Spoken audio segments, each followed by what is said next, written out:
Hello aspirants, welcome back to the Metis IAS NCERT Foundation course for the UPSC Civil Services Examination. This is day 9th of our NCERT Foundation journey. Before we begin, let me reassure you this is very simple chapter. There is nothing to mug up, no dates, no articles. You only need to understand how people live and earn in villages. If you understand that, UPSC understanding will automatically follow. In the previous class, we studied urban administration. We saw how cities are managed, how municipal corporations work, and how services like water, garbage, and roads are delivered. Now, NCERT does something very logical.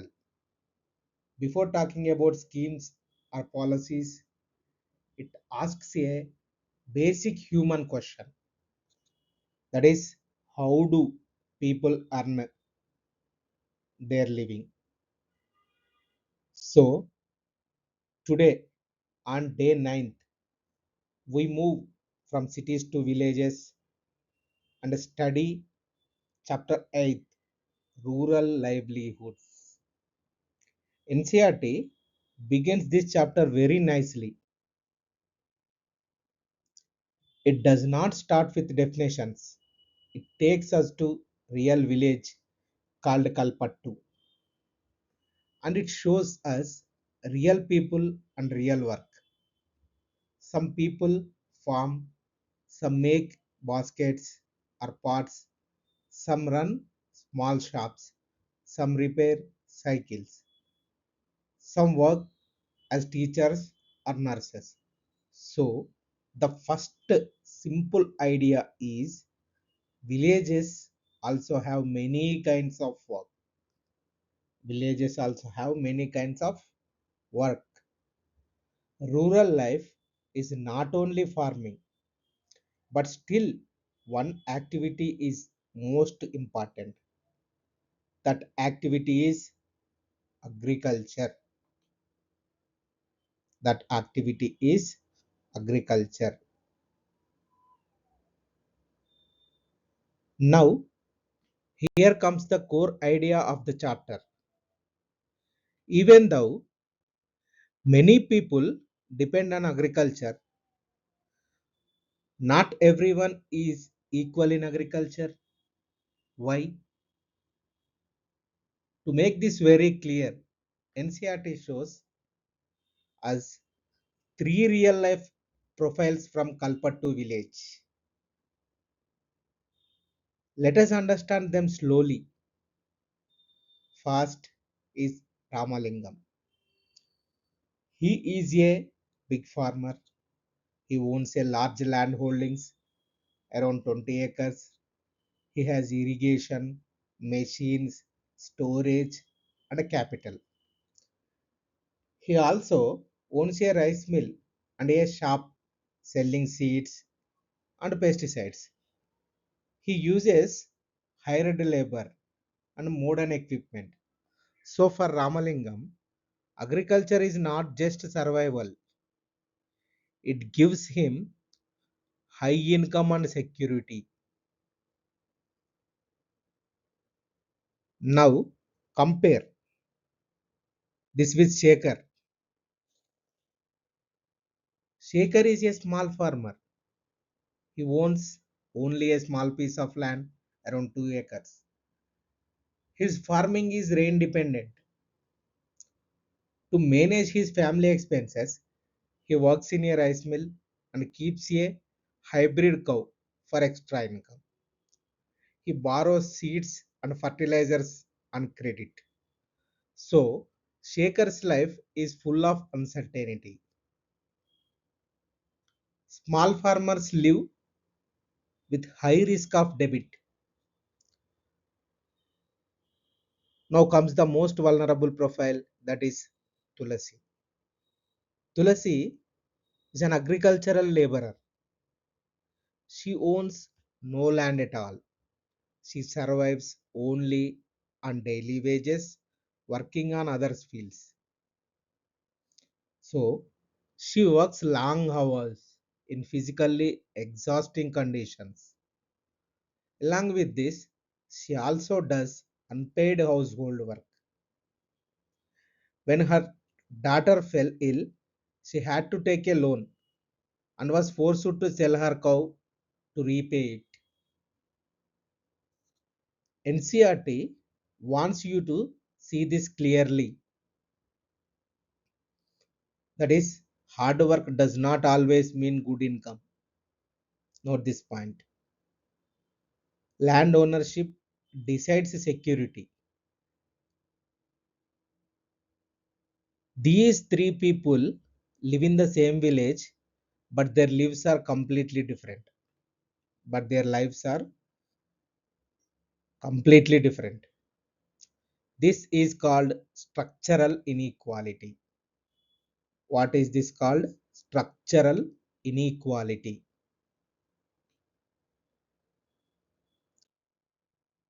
And this is not accidental. It is a systemic. It is systemic.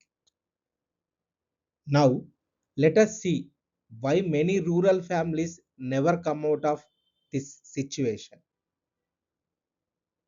NCERT introduced the most dangerous problem in rural livelihoods, that is debit. What is that called? Debit. Let us understand this step by step very clearly. This is not about personal failure. This is a systemic trap.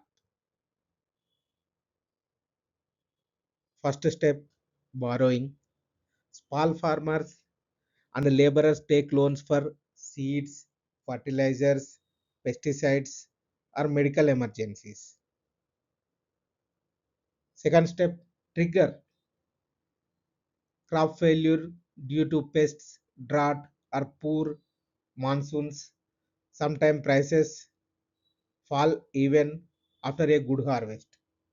Third step, result. Income becomes very low.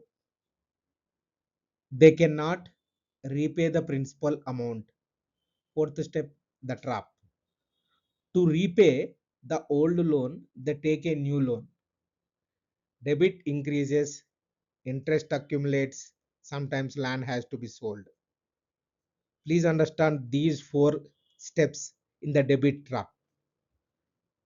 Again, first one, borrowing, then trigger, then result, and final one, the trap.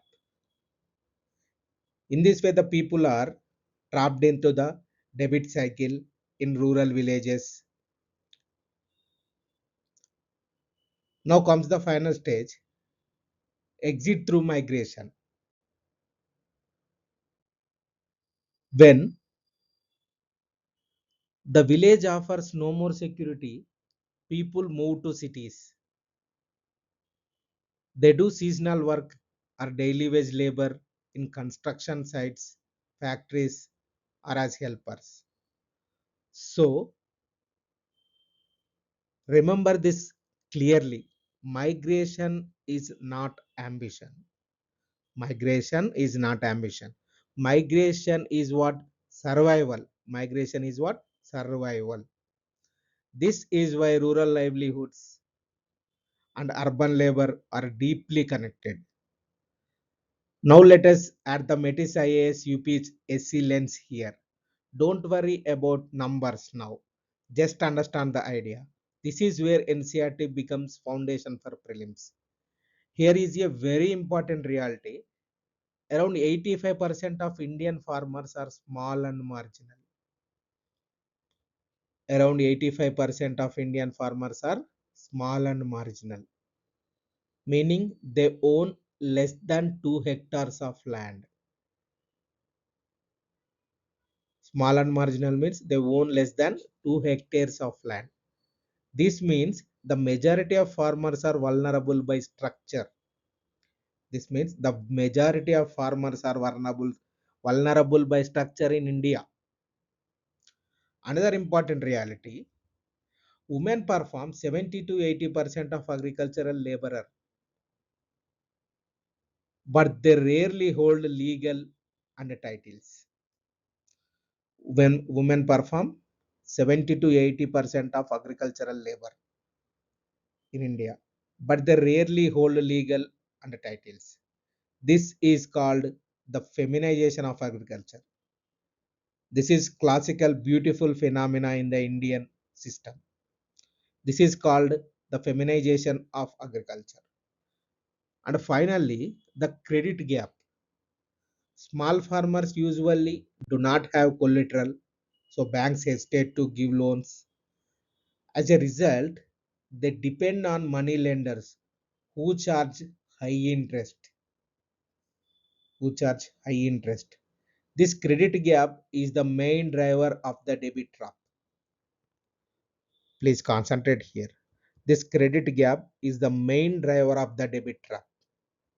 So, this is very important for prelims. Now, think like an administrator. If livelihoods are insecure, children drop out school, health suffers, migration increases, poverty continues. So, livelihood is not just an economic issue. It's not an economic issue. It is development and governance issue. It is a development and governance issue. Now let us connect this clearly to UPSC. In GS1 society, as far as mains paper, UPSC CSE, GS1 paper, that comes under society topics. This chapter helps you understand social stratification based on land. Social stratification based on land and feminization of agriculture, classic phenomena. As far as UPSC CSE mains GS3 papers economy is concerned, it links to agricultural credit. It links to agricultural credit and breaking the debit trap. Diversifying into non-farm livelihoods are like dairy and fishing. In prelims, UPSC often asks who are small and marginal farmers. As far as UPSC CSE prelims is concerned, mainly they are asked who are small and marginal farmers and how monsoon impacts the Indian economy. How monsoon impacts the Indian economy. And as far as UPSC CSE essay is concerned, an interview is concerned, it tests whether you understand real India, not bookish definitions. This is most important.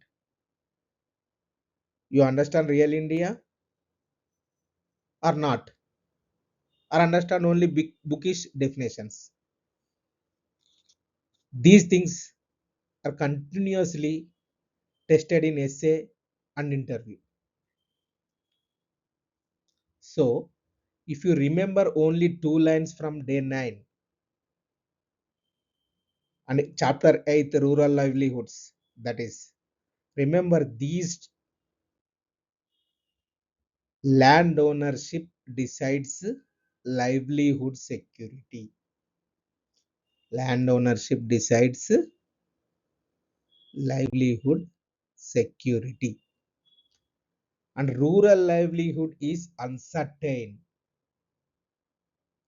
and unequal. These two lines are heart and soul of this exclusive chapter.